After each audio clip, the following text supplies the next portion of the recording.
It looks like President Trump is done defending his tax cuts, which apparently are now too boring for him to talk about. Instead, he would actually rather demagogue immigrants. Now, I want to show you a video here from a recent... this was supposed to be somewhere where he was going to tout and talk about his tax cuts, but unfortunately, as you're about to see, he didn't feel like doing that because, again, he was bored. Let's watch. Was going to be my remarks. It would have taken about 2 minutes, but what the hell? That would have been a little boring. A little boring. Now I'm reading off the first paragraph. I said, this is boring. Come on, we have to say, tell it like it is.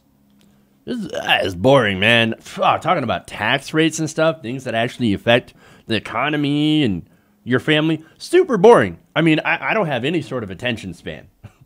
That's pretty much what he's saying. Look, none of that, of course, matters to Trump because he's already rich.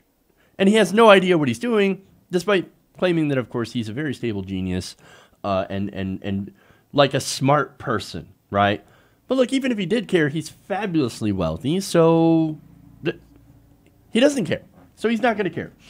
So now, of course, he's going to go on to demagogue the immigrants, which, of course, is something that he loves to do. Now, I don't have video for this part, but he said, quote, "Remember my opening remarks at Trump Tower when I opened? Everybody said, oh, he was so tough. I used the word rape. And yesterday it came out where this journey coming up, women are raped at levels that nobody has ever seen before." Of course, he's talking about the caravan, right? Look, so he's been fear-mongering. Fox News has been fear-mongering about this upcoming caravan for probably about a week now, maybe even longer. Now, of course, what he's saying about it is absolutely not true, but there are other things in there that are not true as well. First off, when he talked about, people, man, boy, when I gave my speech at Trump Tower, everybody was saying, oh, that was so tough. No, I'm pretty sure that's not what most people's reactions were. Maybe if you're talking about your demented fans, okay, maybe. Yeah, that's probably the reaction. Oh, so tough. Oh, he's so tough on the Mexicans. You're right. They're all rapists and criminals. And Mexico's just sending them here on purpose. Not true. Not true. Not at all true. And as far as the rape is concerned, women are raped at levels that nobody's ever seen before. That's also not true. There is no factual data to back that up. None. So, I'm sorry, Mr. I'm drawn to women like a magnet and just start kissing them. Sorry, not sorry. But look, you see what he's doing, right? The immigrant stuff, that's a gigantic dog whistle. They're whipping up fear of the caravan, which, by the way, no longer exists. That has been broken up by Mexican authorities. But wait a minute, I thought Mexico wasn't doing anything. Oh, see, now that Trump called them out, obviously the Mexican authorities had to do something, right? They had to listen to Donald Trump. No, they don't listen to Donald Trump. Look, we're sending money down to Mexico to help them secure their border against this. So, and to keep people from further South America from coming through Mexico into the United States.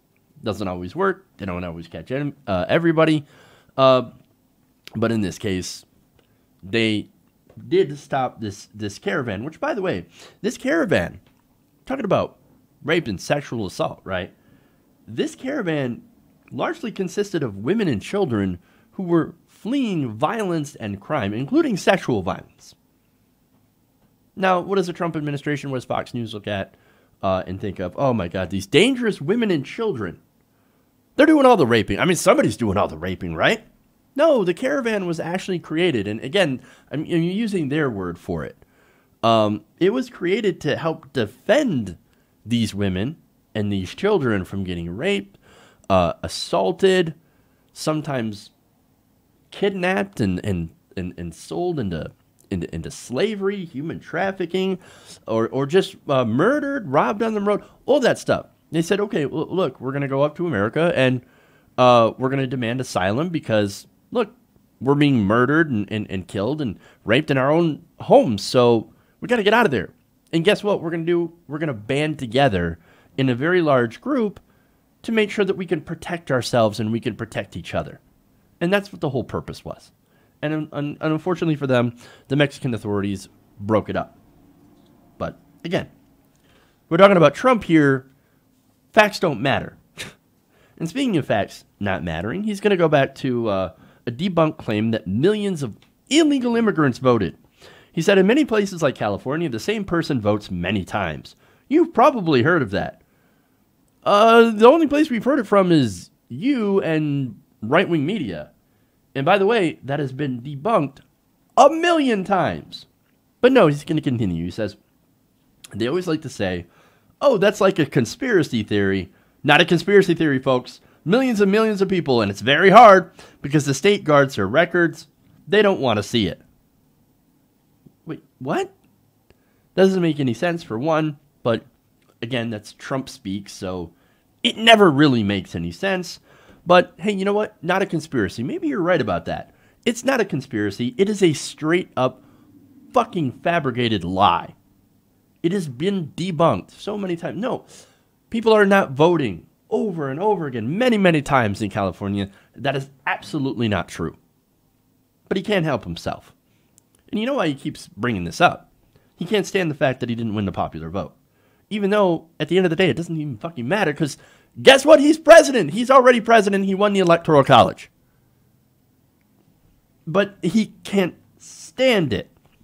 None of that matters. Facts don't matter, because it is all about him. And by the way, this was supposed to be a forum on where he touts his tax cuts. But he didn't want to talk about it. I wonder why. Maybe it's because 83% of the gains went to the very richest Americans. Maybe that could be. Now that equals out to about top one. That equals out to here's some numbers. The top 1%, people earning $5.1 million or more a year, would get $148,260 back in average. The working poor, however, they get $60. That is a 0.4% boost to their income. And the middle class would get about $930 on average, or a 1.6% boost. And those are just, by the way, temporary tax cuts, in which, look, the tax cuts for the rich and corporations, the corporate rate never goes back up, whereas the rates for individuals eventually expire. So, look, you're going to get a tax increase. Not very smart, right? But, again, not much to tout there. In fact, look, most people have not been seeing any sort of benefit from the tax cuts.